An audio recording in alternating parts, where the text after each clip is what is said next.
Alright, this video is going to go over the first half coding back question. We are taking in a string that is of even length and we want to return the first half of it. So woohoo returns woo, hello there returns hello, etc., etc. Alright, so we've got a variable called string and we want to return half of that string. Okay, so basically I looked through some kind of basic examples, right? So I wrote out here woohoo and hello there, and then I labeled them with positions from 0 to however many positions are, I guess. So woohoo has length of 6, but the positions are 0 to 5. Hello there is length of 10, but positions are 0 to 9.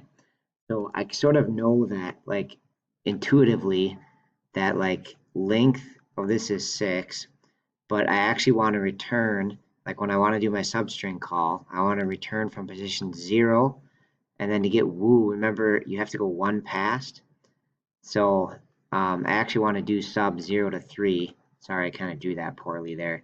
I don't want the H. So let's see if I can actually do this right. Sorry, so when I do my substring call, I don't want I want just this, right? I want woo, right? But I actually have to do from 0 to 3 because our substring needs to run 1 past. Okay, so similarly, on the second one, when I get hello, I really have to do from 0 to 5, and that will get me the hello. Okay, so I know for the second one, my substring call is going to be 0 to 5. Okay, and the length is 10, there's 10 letters. All right, so really the trick is, like, I have to do a generic case, right? So if the length was just say X, like X letters long, then I got to think, what would my substring call be? All right, I would go from 0 to where? Okay, and so hopefully you can start to see the pattern here, that when it's 6, I did 0 to 3. When it's 10, I did 0 to 5. So when it's X, I basically am just going to go 0 to half of X. All right, so basically 0 to half the length of the string. That'll get me the first half of the string. Okay, so what it would look like in code then.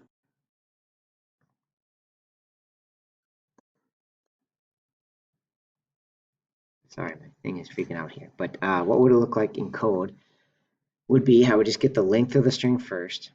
So I'm going to make an int variable called length, set it equal to str.length.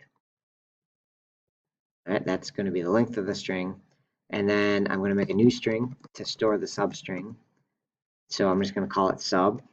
And I'm going to do str.substring. And I'm going to go from 0 to half the length. All right, that should get us the right letters.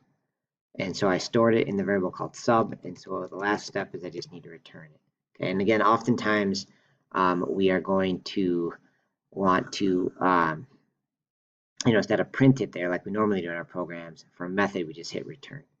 All right, that is it. Oh,